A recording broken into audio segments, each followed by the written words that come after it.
thanks to Bespoke Post for sponsoring today's video. Bespoke Post is a monthly membership club that delivers curated boxes of top-notch goods right to your door, tailored to your interests and passion. Whether you're a seasoned adventurer, a home chef, or a style enthusiast, Bespoke Post has something for everyone.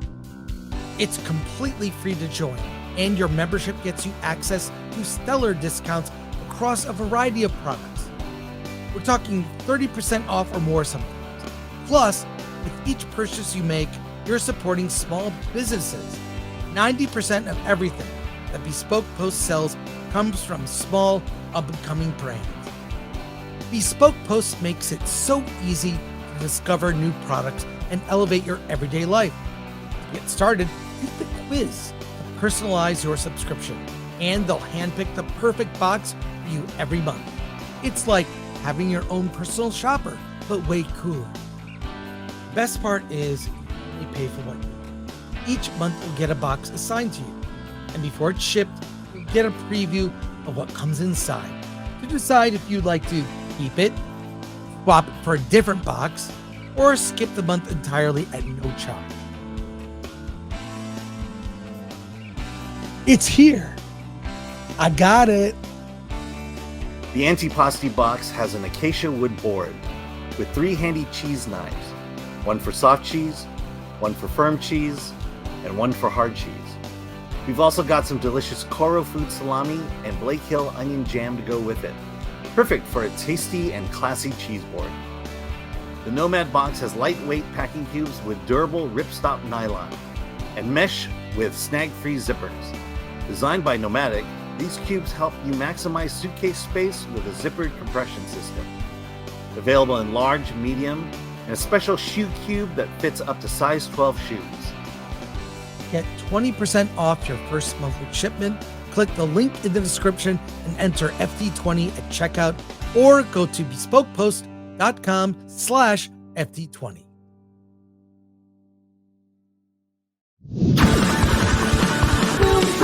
On the front page of Film Threat today, a review of Am I Racist?, the documentary from the Daily Wire, featuring Matt Walsh. Alan and I got an opportunity to see the movie early. It opens in theaters tomorrow, actually. Yes. And it's at several hundred theaters across the country. It's playing at AMC. I also have a ticket to see this movie again in a theater because I want to see how this film plays with an audience. So I'm seeing it with Dante, and we're going to talk about it. We'll talk about it with Dante. We'll do a group review on Versus. This is our early review. Your review is up on the website, and I noticed you gave it an 8.5. Yes. Alan, tell us about Am I Racist? And give us your quick thoughts. Okay, from the man who brought us What is a Woman? I'm a Racist. Has Matt Walsh considering his white supremacy, questioning it, and wanting to become a fully certified DEI consultant, and that is his journey. He attempts to attend an anti-racism seminar, but those rascally people, they figured out who he was. And so now he needs to go undercover and become the DEI consultant that he's meant to be, which he does by going to a website and earning his credentials. And then he goes out and talks to the experts. And you may be asking yourself, how did Matt Walsh, how was he able to interview these experts in the field of DEI?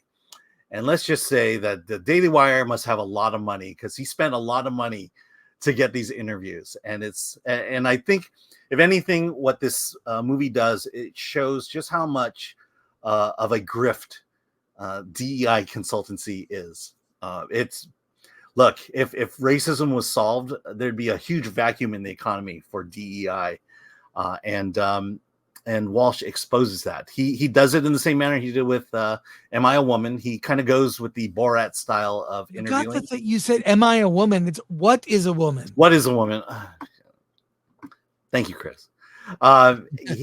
He goes, he just goes Borat style. There are just moments in these interviews he conducts where he catches them in their hypocrisy, where they're speaking out of both sides of the mouth. I'll give you the first one just to wet the whistle here. But there's I forgot her name, something Slater, Dr. Slater. But they talk about how girls are always drawn to the white Disney princesses. And Walsh says, "Oh, but my daughter, she loves Moana, and she's really drawn to Moana."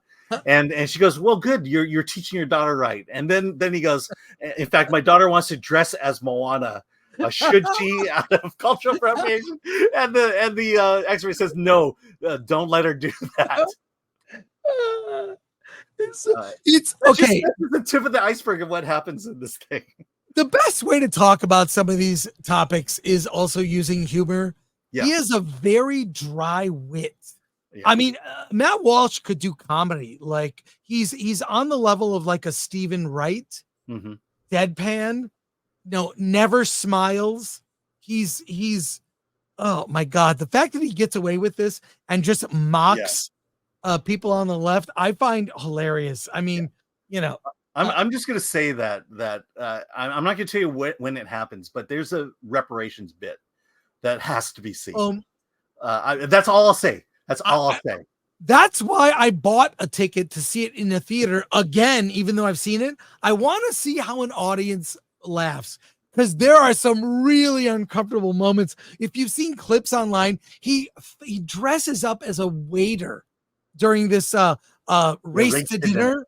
Yeah. Race to dinner, and he is a waiter, and then he's wearing a mask. He's got the long hair, whatever, the man bun, and he starts insinuating himself in the conversation where he's like, "Oh, it's all those white women." He's going on and on. Oh, you are so right. You are right. 100%. He's leaning into all the horrible things they're saying. Then he puts on this. It's bit after bit after bit, and it's so well done with humor. This is because we get a lot of political documentaries sent our way from both the left and the right. Mostly the left, right? But yeah. Mostly the left and right, and we review them on Film Threat, both sides, right? We are politically agnostic as a media outlet, but I'll say this: they're not funny. A lot of times they're so one-sided. Yeah. You can't take it seriously. Humor is a great way to deal with this. It's hilarious. Like I said, I'm seeing it again. We will go in more detail, but my God. And this is the thing. This shows you what the grift is. Robin DiAngelo, they got her. She is one of the top. She's got the, she wrote the book on white fragility. Right. She did that book. How did they get her to be in the movie? They didn't need to trick her. They paid her $15,000 to do an interview for a documentary, and they just did it. They didn't need to trick her. They don't trick these people. They just pay them. And they don't really care. Where'd the money come from? I don't know, whatever. She is in the movie because she got paid. What does that say about some of these people?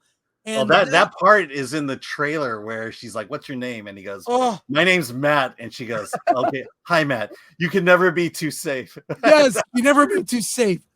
Oh, and he kind of laughs. I don't know how Matt or the crew, how they kept their composure. I know. How do they keep their composure during this? I have no idea.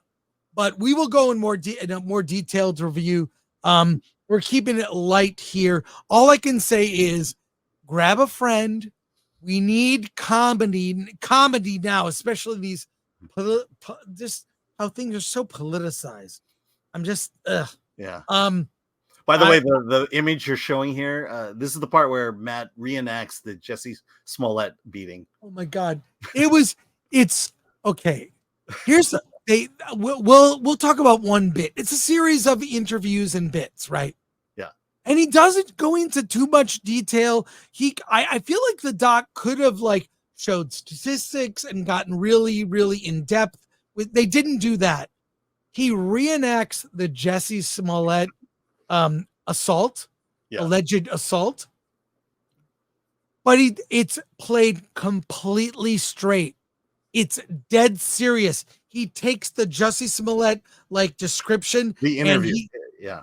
from the interview, and he just reenacts what happened. It's not played for laughs. It's played totally straight, but it's so serious. It's ridiculous. Like, I mean, I was dying during that. Anyways, I recommend you see it. Take a friend. I give this a recommend.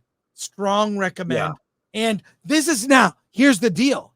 It's in theaters because we reviewed What is a Woman, and we were one of only 5 outlets that reviewed that movie, like media outlets. I don't know why. It really irks me that colleagues don't just review everything. I mean, review What is a Woman, give it a bad review. Review this movie, give it a bad review. Give your points. But if to ignore it because you don't agree with the politics, you're not doing your job as a critic. You're not doing your job. So, that movie is now at 9 reviews. What is a Woman? Really? Yeah. And am I a racist? It's currently 100% on Rotten Tomatoes. It'll drop. It'll drop. Yeah. Are you up there yet? Not yet. Mine posted this morning. They usually have it up by now, but it's not. So yeah. So it'll be at least at 4 reviews. But in any case, I'd like to see. I mean, they have this closed platform, Daily Wire Plus, that you can subscribe to, and then you get to see everything. This should be everywhere. I'm glad this is in theaters. They need to do this more. So kudos to Matt Walsh.